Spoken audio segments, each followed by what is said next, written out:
Hello दोस्तों, स्वागत है आप सभी का एक और न्यू वीडियो में। दोस्तों आज की इस वीडियो में हम बात करेंगे प्रश्न नंबर 4, 5, 6। 3 क्वेश्चन बचे हैं आप लोगों के प्रश्नावली 8.2 में, या हम बोल सकते हैं पूरे चतुर्भुज में ही।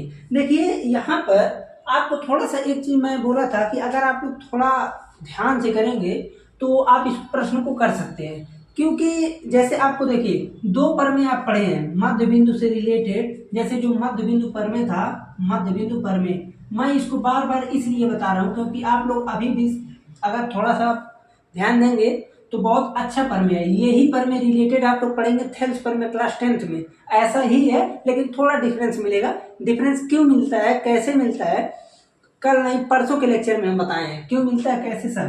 देखिए पहला प्रमेय यही है कि अगर कोई भी एक त्रिभुज है, मध्य बिंदु प्रमेय बता रहे हैं, कोई भी एक त्रिभुज है उसके 2 भुजाओं के मध्य बिंदुओं है, ओके, कोई भी 2 भुजा ले लो, मध्य बिंदु लो, मध्य बिंदु से मिला दो तो तीसरी भुजा के अपने आप समानांतर होगी।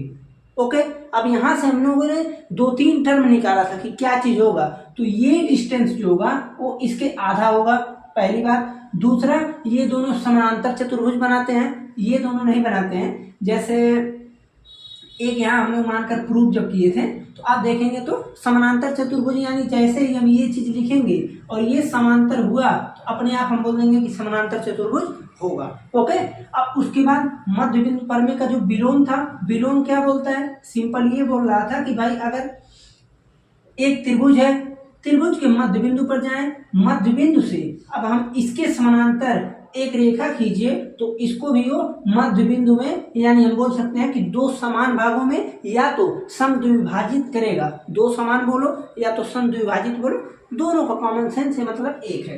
अब हम आते हैं सीधे नंबर 4 पर। देखिए नंबर 4 जो है आप लोगों का प्रश्न एकदम सेम है एग्जाम्पल नंबर 7 के, एग्जाम्पल नंबर 7 के एकदम सेम है, कुछ भी नहीं करना है। जो टर्म वहां पर लिखे थे वही टर्म यहाँ पर लिखना है, एकदम सेम, लेकिन थोड़ा सा हम बताएंगे अवश्य।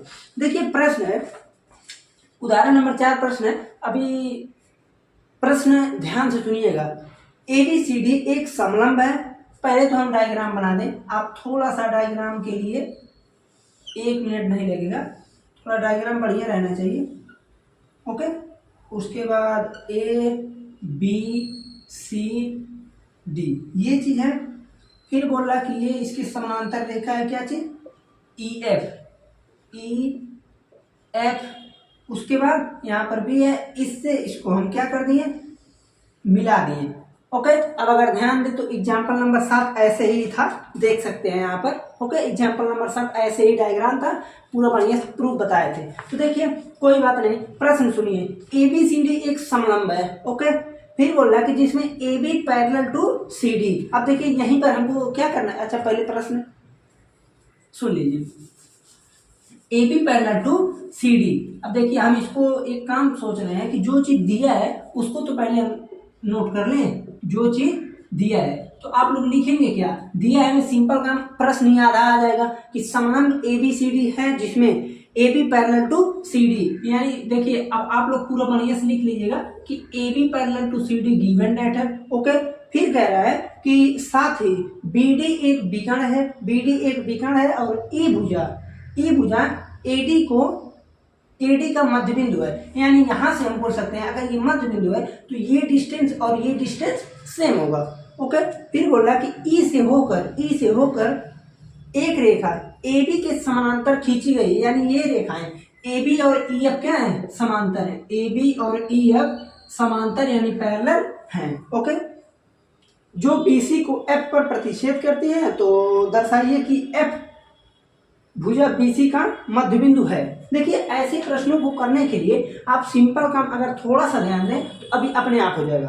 देखिए हम सबसे पहले ये देखेंगे, अगर हमको इस स्टेप में पहुंचना है, प्रश्न समझ में आ गया कि समलंब ABCD है जिसमें AB पैरेलल टू CD दिया है। उसके बाद BD एक विकर्ण है। ओके, फिर उसके बाद यहाँ से एक बिंदु E है, E क्या है, AB का मध्य बिंदु है। इससे अगर एक रेखा इसके समानांतर गुजार रहे हैं तो F से होकर जा रही है, तो प्रूव कीजिए कि F जो है BC का मध्य बिंदु है। ये है क्वेश्चन। देखिए आप अगर थोड़ा सा ध्यान दें, हमको इस लाइन से इस लाइन पर पहुंचने के लिए डायरेक्टली कोई आइडिया नहीं है। फिर से सुनिए, इस लाइन से इस लाइन तक पहुंचने के लिए मेरे पास डायरेक्टली अगर देखा जाए तो कोई आइडिया नहीं है। हम करेंगे क्या, सहारा लेकर जाएंगे। कैसे, देखिए, इस लाइन से सबसे पहले हम इसको प्रूव कर लें, अपन जो हमको प्रूव करना है, और जैसे ये प्रूफ हुआ अपने आप ये हो जाएगा। ओके, तो अब करेंगे क्या, जो चीज दिया है आप इसको लिख देंगे। अब हमें सिद्ध क्या करना है, सिद्ध करना है, सिद्ध करना है। हमें सिद्ध क्या करना है कि यह BC का मध्य बिंदु है, यह BC का मध्य बिंदु है, यह BC का मध्य बिंदु है। ओके, अब देखिए हमको एक चीज यहाँ पर करना पड़ेगा, सिद्ध करना है, हो गया। रचना में हमको कुछ भी आवश्यकता नहीं नजर आ रहा तो रचना ना करेंगे। अब आते हैं डायरेक्टली प्रमाण के। अब देखिए, प्रमाण या उत्पत्ति सेम है, मैं आपको कई बार बता चुका हूँ। प्रमाण, उत्पत्ति, अब सबूत तो यहाँ लिखेंगे नहीं भाई, SST रहता है, और कुछ तो सबूत लिख सकते थे। देखिए ये चीज है, हम सिंपल ये देखेंगे कि यहाँ पर हमको क्या दिख रहा है। आप कहेंगे देखिए 2 पर में पढ़े, पहला हम पढ़े थे क्या चीज, दोनों मध्य बिंदुओं से लेंगे तो समानांतर मिलेगी, और एक समांतर एक मध्य बिंदु से जाएगी तो तीसरे को भी जो रेखा रहेगी मध्य बिंदु मिलेगा। ये क्या है, आप कहेंगे मध्य बिंदु है ई। ये दोनों रेखाएं आपस में क्या है, आप कहेंगे समानांतर। तो मध्य बिंदु के अपोजिट से, यानी मध्य बिंदु परमे के विलोम से ये भी समान बराबर भागों में बट जाएगा कि नहीं। आप बोलेंगे बिल्कुल भाई, हम पर में तो यही पढ़े हैं। तो अगर ये दोनों समान बराबर भागों में बट गया, हम ये देख रहे हैं कि फिर अब आ जाएंगे हम, चलिए करते चलते हैं। तो हम लिखेंगे क्या चीज, देखिए त्रिभुज DAB में, ABD में, कंफ्यूज मत होइएगा, ABD या DAB एक ही चीज है। तो यहां से हम ये देख रहे हैं कि हम यहां से देखेंगे कि बिंदु E किसका मध्य बिंदु है, आप बोलेंगे AD का। बिंदु E AD का मध्य बिंदु है, बिंदु E AD का मध्य बिंदु है। ओके, फिर हम ये देख रहे हैं कि भाई अब इसको कोई बिंदु सपोज कर लीजिए, नाम देने के लिए केवल EG पैरेलल टू AB। देखिए आप इस चीज को मान लीजिए, इस आप समझिए ये समांतर रेखा कैसी होती है, आप कहेंगे ऐसे, इसी को उलट दीजिए, यानी ऐसे कर दीजिए, तो इसी को समानांतर का चिन्ह बोलते हैं। बहुत पहले से आप लोग को समझ में आ जाना चाहिए। और परपेंडिकुलर में देखते होंगे कि आप जहां भी बनेगा ऐसे ही बनता है, तो इसलिए उल्टा टी बना देते हैं, तो इसे हम परपेंडिकुलर बोलते हैं। ओके, परपेंडिकुलर यानी लंबवत, और पैरेलल यानी समानांतर। थोड़ा सा आप लोग मैनेज कर लीजिएगा। तो यहाँ से हम ये देख रहे हैं कि EG पैरेलल टू AB, फिर उसके बाद देख रहे हैं कि बिंदु E AD का मध्य बिंदु है। तो ये बताइए, हम यहाँ से डायरेक्टली लिख सकते हैं। अब चूंकि यहाँ पर लिख दीजिए, चूंकि ये चीज है तो इसलिए G BD का मध्य बिंदु होगा, BD का मध्य बिंदु होगा। ओके, कैसे हुआ, आप लिख सकते हैं मध्य बिंदु प्रमेय के विलोम से, मध्य बिंदु प्रमेय के विलोम से। ओके, फिर उसके बाद हम चलेंगे। अब हमें ये चीज मिल गया, हम ये देख रहे हैं कि अब ये त्रिभुज का काम खत्म। अब यहां पर हम आते हैं तो लिखेंगे कि अब त्रिभुज DBC में, अब त्रिभुज DBC में हम जैसे ही देख रहे हैं, एक बार रुकिएगा, चलिए ठीक है सर, कोई जैसे हमको लगा कि कहीं ऐसा ना हो कि रिकॉर्ड ही ना हो। तो देखिए त्रिभुज DBC में हम यहाँ पर देख रहे हैं सेम चीज, हमको वही मिलेगा। क्या चीज, आप देखेंगे तो अब लिखेंगे कि चूंकि G BD का मध्य बिंदु है, BD का मध्य बिंदु है।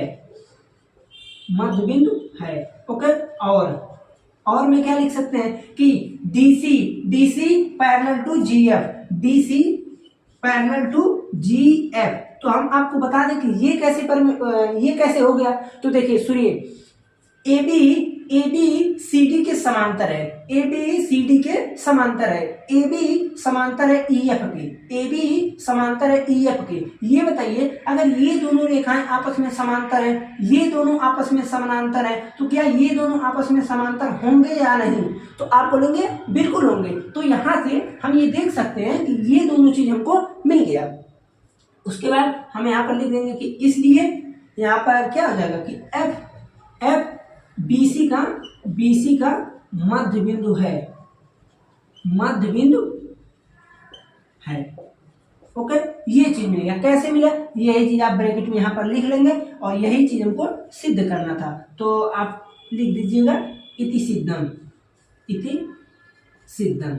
ओके, बहुत ही आसान था, इति सिद्धम, यही हमको प्रूव करना था। ठीक, अब हम चलते हैं 5वें प्रश्न पे। इसको थोड़ा सा आप लोग क्या करना है, आपको स्क्रीनशॉट लीजिए।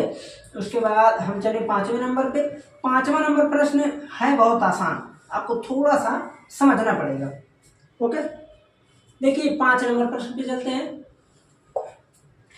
5 नंबर प्रश्न है कि एक समानांतर चतुर्भुज। सबसे पहला काम, मेरा काम ये है कि हम इसको डायग्राम बना दें। डायग्राम बनाने से, अब भाई डिजिटल को तो है नहीं कि हम यहाँ पर लिख सब बना दें तुरंत। ए बी, उसके बाद सी डी, ये चीज हो गया। डी से बी को मिला दिए, फिर उसके बाद ए से एफ को मिला दिए, फिर उसके बाद सी से ई को मिला दिए। ओके, फिर हम ये देख रहे हैं कि अब प्रश्न हमारा, अब ध्यान से सुनिएगा, ये यहाँ पर भैया मिल गया पी, ए मिल गया क्यू। तो प्रश्न हमारा एक समांतर चतुर्भुज ए बी सी डी में ई और एफ क्रमशः ए बी और सी डी के मध्य बिंदु हैं। ओके, देखिए आकृति ठीक है। दर्शाइए कि रेखाखंड ए एफ, दर्शाइए कि रेखाखंड ए एफ और ईसी विकर्ण बीडी को समत्रिभाजित करते हैं। यानी देखिए अब यहाँ पर हमको प्रूव क्या करना है कि भाई ये जो एएफ है और ये जो ईसी है या सीई है, इसको 3 पार्ट में वो भी समत्रिभाजित, समान भागों में बांट रही है। बीक्यू, पीक्यू, डीपी, ये चीज यहाँ पर क्या है, हमको प्रूव करना है कि समान है। तो सबसे पहला काम जो चीज हमें दिया है, सबसे पहला काम जो चीज हमें दिया है, तो आप बोलेंगे यहाँ पर देखिए दिया है क्या क्या चीज। सिंपल काम, यहाँ पर हम ये देख रहे हैं कि क्या दिया, देखिए ए बी सी डी में ए बी और सी डी के मध्य बिंदु है। तो यहाँ पर हम लिख सकते हैं कि ए बी सी डी में एक समांतर चतुर्भुज है, इतना तो लिखेंगे।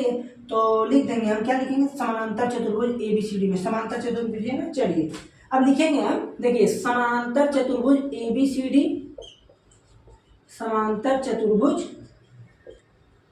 ए बी सी डी है। ओके, फिर हम लिख सकते हैं कि एफ और ई क्रमशः, एफ और ई क्रमशः सी डी और ए बी के, सी डी और ए बी के मध्य बिंदु हैं, ए बी के मध्य बिंदु हैं।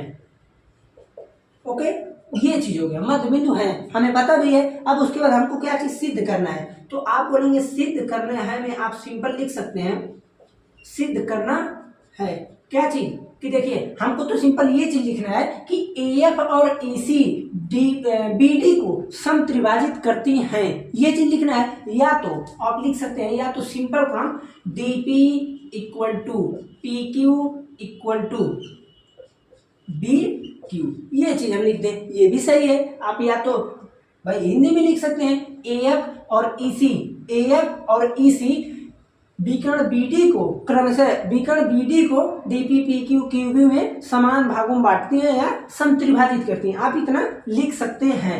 उसके बाद हम ये देख रहे हैं कि हमको रचना करने की कहीं भी आवश्यकता नहीं है, तो हम रचना वाला पोर्शन ना लिखेंगे। अब उसके बाद हम डायरेक्टली आएंगे प्रमाण में, यानी भाई सबूत के तौर पर कहाँ से हम स्टार्टिंग कर रहे हैं। ओके, हमको सबूत देना पड़ेगा ना, ऐसे मान लीजिए हम डायरेक्टली कुछ भी लिखते तो मान नहीं है।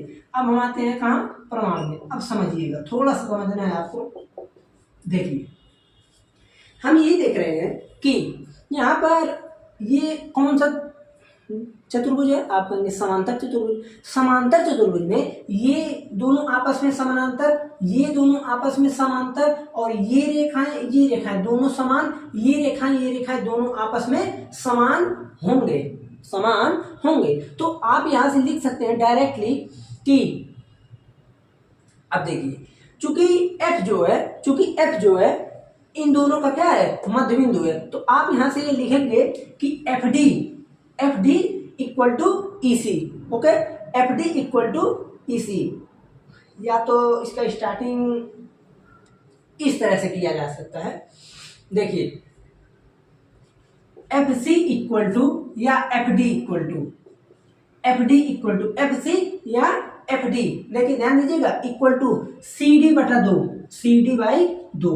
ओके, ये चीज है। उसके बाद सेम कंडीशन AE या EB, भाई दोनों बराबर है ना, इक्वल टू है किसके, AB/2 के। अभी मैं अगर एक लेता तो आप कहते कि क्यों एक ही लिए, भाई या तो मैं अगर FD लेता या FC लेता तो आपके मन में एक क्वेश्चन आता कि क्यों हम यही लिए, इसको क्यों ना लिए। तो इसलिए अभी के लिए हम इन दोनों को यहाँ से सपोज कर लिए या फिर दोनों को उठा लिए। फिर उसके बाद हम ये देख रहे हैं और साथ ही साथ हमें क्या चीज मिला है, साथ ही साथ आप ये बोलेंगे, देखिए दिया हमें इतना लिख दिया ना, समानांतर का आपको लिखना पड़ेगा, क्योंकि समांतर का केस है। आप एक चीज और बढ़ा सकते हैं कि CD समांतर है किसके, AB की, CD समांतर है AB और AD समांतर है किसके, BC की। इन दोनों को आप बढ़ा सकते हैं। तो यहां से हम ये देख रहे हैं कि CD समांतर है AB की, यानी AB समांतर है किसके, CD की, हमें ये पता है। तो अब ये बताइए, अगर AB समांतर है CD के, तो आप एक चीज और जानते होंगे, क्या चीज, कि AB समांतर है CD, तो यहां से हम ये भी लिख सकते हैं कि भाई जो AB होगा बराबर होगा CD के। आप कहेंगे ये कौन सी बात लिख दिए, अगर कोई भी दो रेखाएं आपस में समांतर है तो बराबर तो नहीं होगा, लेकिन चूंकि हम क्या पढ़ रहे हैं, समांतर चतुर्भुज, इसलिए आप लोग त्रिभुज में जाकर सबसे पहले समांतर चतुर्भुज पढ़िएगा। वहां से आप देखेंगे पैरेललोग्राम यानी समानांतर चतुर्भुज में कि अगर AB ये दोनों रेखाएं आपस में समानांतर होती हैं, ये जैसे ये इसके समांतर, ये इसके समांतर, ये दोनों आपस में बराबर और ये दोनों आपस में बराबर, ये चीज होते हैं। तो AB समांतर अगर CD है, AB समांतर CD है, तो ये दोनों आपस में बराबर भी होते हैं। अब यहां से हम ये देख रहे हैं, देखिए यहां पर आपके माइंड में एक क्वेश्चन आ सकता है, हम किसके तरफ अप्रोच कर रहे हैं, यानी इस प्रश्न में हम कहां पर बढ़ाना चाह रहे हैं। तो देखिए, मैं आपको पहले थोड़ा सा हिंट दे दूं, क्योंकि आपको पता है हम अभी तक क्या पढ़े हैं, भाई मध्य बिंदु पर में, और मध्य बिंदु पर में हमेशा लागू कहाँ होता है, किसी भी त्रिभुजों में। तो हम सबसे पहले त्रिभुज में यहाँ पर कुछ क्लासिफिकेशन तो खोजें। त्रिभुज में हम क्या पढ़े हैं भाई, ये पहला था कि दो मध्य बिंदु से मिलाएंगे तो समानांतर मिलेगी, दूसरा था कि एक मध्य बिंदु एक समांतर से मिलाएंगे तब मध्य बिंदु मिलेगा। तो हमको पहले यहाँ तो पहुंचना चाहिए ना कि कौन सा समांतर है या फिर मध्य बिंदु है, ये पहुंचना पड़ेगा। इसलिए हम कोशिश में ये है कि ये रेखा इस चतुर्भुज को समानांतर चतुर्भुज प्रूव कर दे। तो अगर हमको इस चतुर्भुज, देखिए ध्यान दीजिएगा, अगर हमको इस चतुर्भुज यानी चतुर्भुज AECF, अगर मान लीजिए हमको, देखिए यहाँ तो बड़ी बहुत समस्या है, AECF, अगर मैं इसको समांतर चतुर्भुज प्रूव कर दूं, अगर मैं इसको समांतर चतुर्भुज प्रूव कर दूं तो आपका पूरा काम तुरंत के तुरंत हो जाएगा, आपका पूरा काम तुरंत हो जाएगा। ओके, इसीलिए हम समांतर चतुर्भुज को यहाँ पर प्रूव करना चाहते हैं। ठीक, अब इसको कैसे करेंगे, अब देखिए AB इक्वल टू CD हमने प्रूव कर दिया, AB पैरेलल टू CD हमने प्रूव कर दिया। अब आप थोड़ा सा समझिएगा कि भाई अगर कोई दो लाइन आपस में समानांतर है, मान लीजिए इतना बड़ा लाइन है समांतर है, हम कह नहीं हमको आधा का काम है, तो भाई आधा भी तो इसके समांतर होगा कि नहीं, आप बोलेंगे बिल्कुल होगा। अरे भाई यहाँ पर मान लीजिए ये दो चीज है, ओके, हम बीच में से काट दिए दोनों मार्कर को, तो भी आधा जो बचा पोर्शन वो दोनों आपस में पैरेलल होगा या नहीं, आप बोलेंगे बिल्कुल होगा। कॉमन एग्जांपल कोई लेकर चले, मान लीजिए कोई सा भी चीज है, बोर्ड को ही देखें, किनारे किनारे है, मान लीजिए हम बीच में से काट दिए तो भी किनारे किनारे वाला जो रहेगा समांतर होगा ही। तो इसलिए यहाँ पर हम डायरेक्टली क्या लिखेंगे, हम लिख सकते हैं कि अब ये चीज तो मेरे पास है, चूंकि लगा सकते हैं कि चूंकि ये चीज है तो इसलिए हम ये देख रहे हैं कि अगर ए बी समांतर सी डी है तो ए बी समांतर सी डी है, तो देखिए हमको ये प्रूव करना है, तो ए लिखेंगे क्या कि ए समांतर होगा किसके, एफ सी के, ए समांतर होगा किसके, एफ सी के। और साथ ही साथ अगर ये दोनों आपस में है तो अब यहां से मैं लिख सकता हूं कि एफ सी इक्वल टू ए। आप कहेंगे ये कैसे लिख दिए भाई, समांतर में मान लिया हो गया, हमको पता भी नहीं है कि ये समानांतर चतुर्भुज है, तो आप इसको कैसे लिख दिए। ठीक है, समझते हैं। देखिए अब मैं आता हूं आपकी इस लाइन पर, तो इस लाइन पर जैसे ही आया, अब इसमें देखिए समस्या क्या है अभी मैं बता दूंगा। जब मैं इस लाइन में आया, आप लोग स्टार मत बनाइएगा कॉपी में, जब मैं इस लाइन में आया तो मैं देख रहा हूँ हमको क्या चाहिए, आप बोलेंगे एफ सी, तो एफ डी लिखे है ना, तो आप इसको एफ सी भी कर सकते हैं। यहाँ पर मैं ए ई सी लिखा हूँ, हमको ए ही चाहिए, तो इसलिए हम केवल और केवल इस पोर्शन को अगर ले इसको और यहाँ से ले एफ सी को, तो आप अगर थोड़ा ध्यान से देखें, A B equal to C D, A B बराबर है सी डी के, तो ए बी अगर सी डी के बराबर है तो अब बराबर में अगर मान लीजिए 10 बराबर 10 है, अगर आप उसमें दो से डिवाइड कर दें तो भी जो भी निकलेगा वो हमेशा का हमेशा बराबर ही होगा। ओके, ये मैं पढ़ाया था आप लोगों को चैप्टर नंबर 5 में। ओके, सब चीज याद है आप लोग को, याद ही नहीं करते। तो यहां से आप बोलेंगे कि इसलिए भाई अगर सी डी है ए बी है, दोनों बराबर है तो आधा भी बराबर होगा, और अगर आधा बराबर है ई सी एफ सी और ए के, तो इसलिए ये चीज हमें मिल गया। आप यहां से डायरेक्टली लिख सकते हैं कि क्या चीज, ए ई सी एफ एक समांतर चतुर्भुज होगा, समांतर चतुर्भुज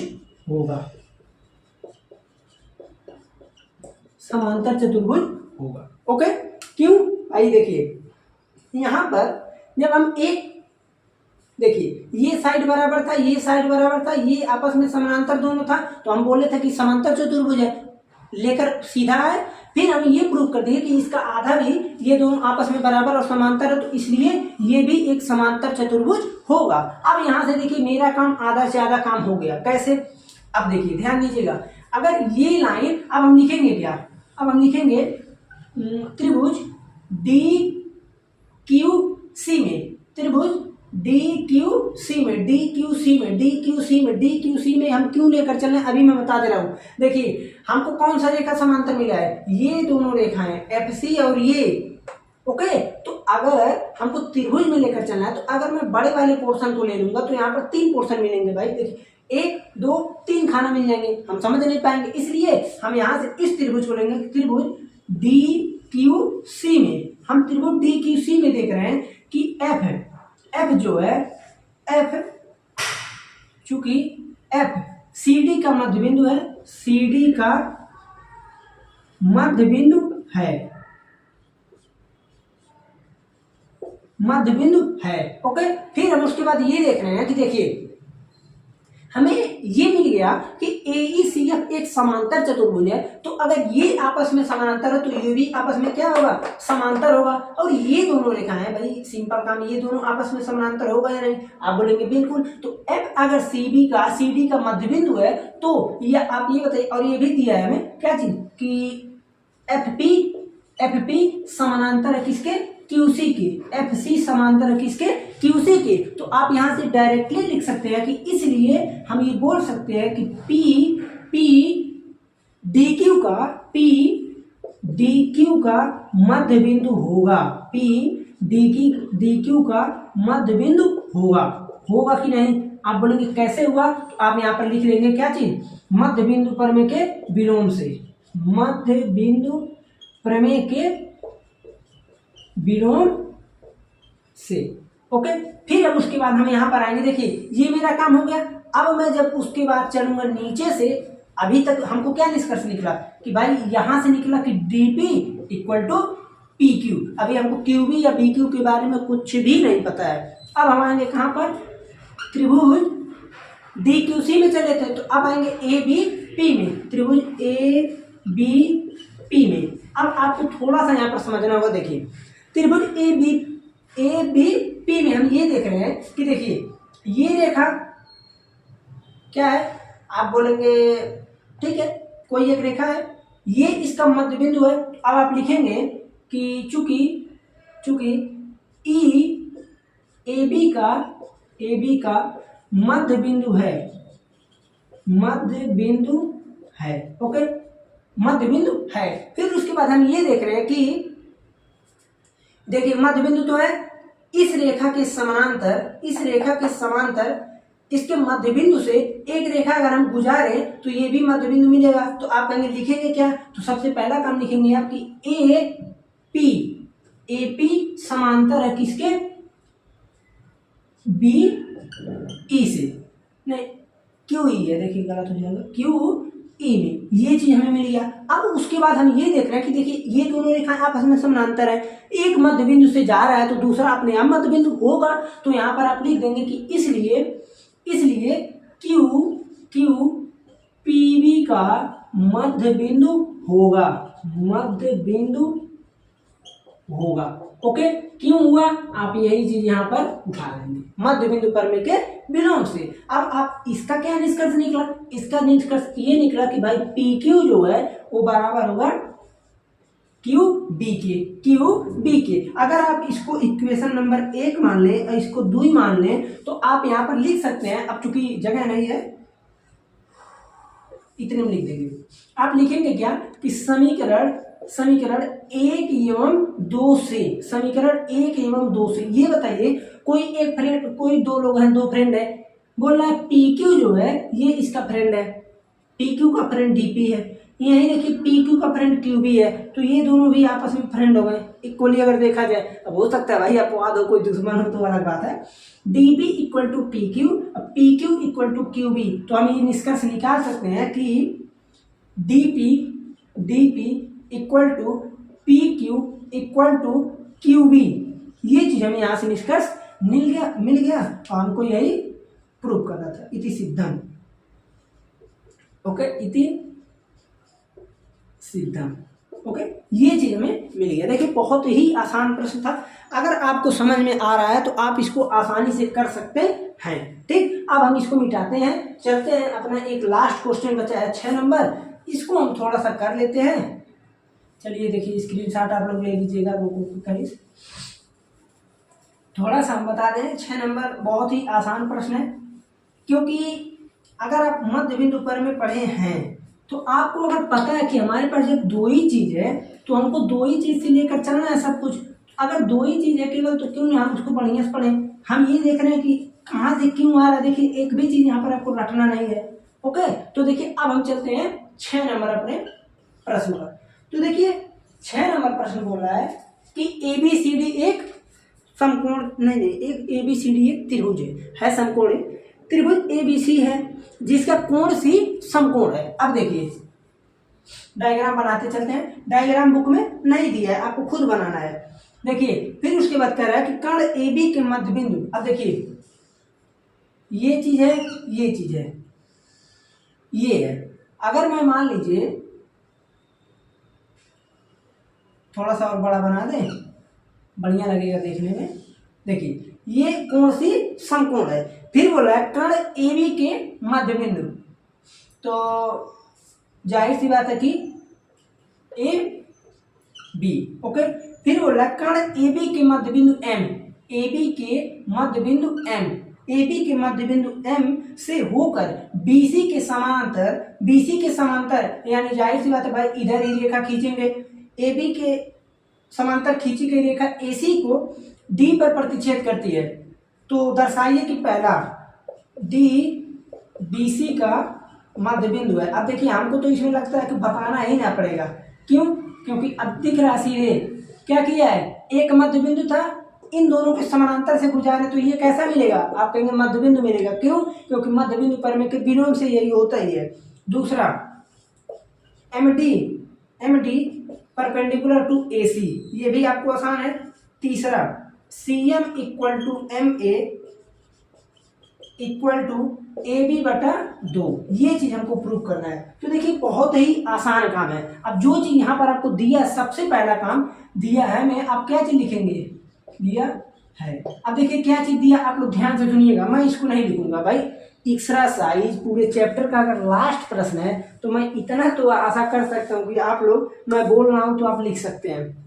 लिखना क्या है कि त्रिभुज ABC एक समकोण त्रिभुज है जिसमें कोण सी समकोण है। ओके, फिर उसके बाद आप शॉर्ट में लिख सकते हैं कि AM इक्वल है BC के, मध्यबिंदु बोला था ना, यही मतलब है। नहीं, BC नहीं होना चाहिए, AB होगा। ओहो, AM equal to MB, AM equal to MB, MB, और ये इक्वल टू किसके, AB बटा 2 के। हमको यही नहीं प्रूव करना था, नहीं ये CM के बराबर प्रूव करना है। अभी मैं बता दे रहा हूँ CM कहाँ मिलेगा, जाहिर सी बात है CM यहीं आएंगे, ये चीज। ओके, तो अब उसके बाद हम ये देख रहे हैं और क्या दिया है आपको, ये चीज और दिया है, क्या चीज कि DB पैरेलल टू है किसके, क्या बात है भाई, DM पैरेलल है BC की। लास्ट क्वेश्चन है ना, मन नहीं लगता है, DM पैरेलल है BC की। देखिए ये चीज है, हमको प्रूव करना है क्या चीज, 3 क्वेश्चन है। तो सबसे पहले हम चलते हैं, दिया है के बाद सिद्ध करना है, पूरा आपको क्वेश्चन में लिखना है। अब उसके बाद रचना हम केवल C से M की है, तो रचना में आप लिख सकते हैं कि C से M को मिलाया, C से M को मिलाया। ओके, ये चीज यहां से मिल गया। अब उसके बाद देखिए हम यहाँ पर चलते हैं सीधे प्रमाण में। अब देखिए आपको प्रमाण नंबर 1 में हम चलेंगे, प्रमाण वही है लेकिन अब सॉल्व हम करेंगे पहले क्वेश्चन को। ओके, अब आपको थोड़ा सा एक चीज हमको टाइम दीजिएगा, चलिए अभी वीडियो बन जाएगा। देखिए प्रमाण में हम जब देखेंगे, सबसे पहला काम हम ये देख रहे हैं कि हमको क्या चीज लेना है। हम पहले अपना प्रश्न प्रूव करेंगे। तो DBC का मध्य बिंदु है, ठीक है। अब देखिए लिखेंगे आप क्या कि त्रिभुज ACB में, चलिए बहुत अच्छा प्रमाण है, त्रिभुज ABC या त्रिभुज ACB में हम ये देख रहे हैं कि जो M है, चूंकि MAB का मध्य बिंदु है। देखिए इतनी बार मैं लिख चुका हूं इस बात को कि अगर कोई भी थोड़ा सा ध्यान देगा कर ले जाएगा।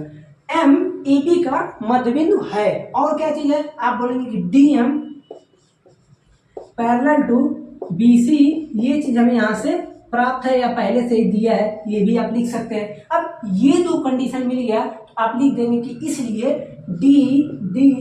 AC का मध्य बिंदु होगा, AC का मीन पॉइंट या मध्य बिंदु होगा। क्यों होगा, आप लिखेंगे क्या चीज, मध्य बिंदु प्रमेय के विलोम से। ओके, अब उसके बाद हम ये देख रहे हैं कि हमें ये चीज इतना मिल गया। अब सिंपल काम क्या करना है, हमें ये मिल गया। अब दूसरे क्वेश्चन की तरफ जैसे ही हम चलेंगे तो आपको मैं त्रिभुज का थोड़ा सा याद दिला दूं। देखिए हमको ये प्रूव करना है कि MD perpendicular to AC, perpendicular का मतलब होता है लंबवत, यानी 90 डिग्री बना रहा है, जैसे यहाँ पर बना रहा है, कौन सी समकोण है ना। अब देखिए समझिए, आप कहेंगे ऐसा है, जब 2 समांतर रेखाएं, त्रिभुज में रेखाएं हम कौन पढ़े होंगे, बहुत अच्छा समझाए हैं। जब दो समानांतर रेखाओं को एक तिर्यक रेखा काटता है तो उनके संगत कोण ये नहीं होगा, ये इसके संगत कोण है। तो ये दोनों संगत कोण आपस में बराबर होते हैं। अब तिर्यक रेखा के बजाय हम कोई परपेंडिकुलर खींच दें तो ये 90 डिग्री, ये 90 डिग्री के बराबर हो जाएगा। तो आप कहेंगे ऐसी बात है, हम यहाँ से ये देख रहे हैं। अब देखिए कंफ्यूज मत होइएगा, अगर यहाँ हम नीचे वाला का ले रहे हैं तो नीचे वाला हुआ, ऊपर का लेंगे तो ऊपर वाला होगा। अगर ऊपर वाला 90 है तो नीचे वाला 90 ही तो होगा, तो कंफ्यूजन नहीं होने का। तो यहाँ से आप डायरेक्टली बोल देंगे, कैसे, थोड़ा सा लिख दे यहाँ पर, तो आप लिखेंगे कि देखिए आसानी से, आसान भाषा में लिखिए, चूंकि आपको मान लीजिए कुछ ना पता, चूंकि BC parallel to DM, BC parallel to DM, तो लिखेंगे आप BC पैरेलल टू DM। भाई BC जो है DM के समानांतर है, इतना हमको पता चल गया। फिर आप लिख सकते हैं कि CD एक तिर्यक रेखा है। अब इतना में कोई जानना रहेगा, आसानी से समझ जाएगा कि BC और DM अगर पैरेलल है और CD एक तिर्यक रेखा तो उसको काटेगा ये। ओके, अब अगर काट रही है तो आप यहाँ से डायरेक्टली लिख देंगे। डायरेक्टली क्या चीज, हमको क्या प्रूव करना था, MD परपेंडिकुलर टू AC ना, तो आप यहाँ से डायरेक्टली लिखेंगे कि angle D C B equal to angle M D C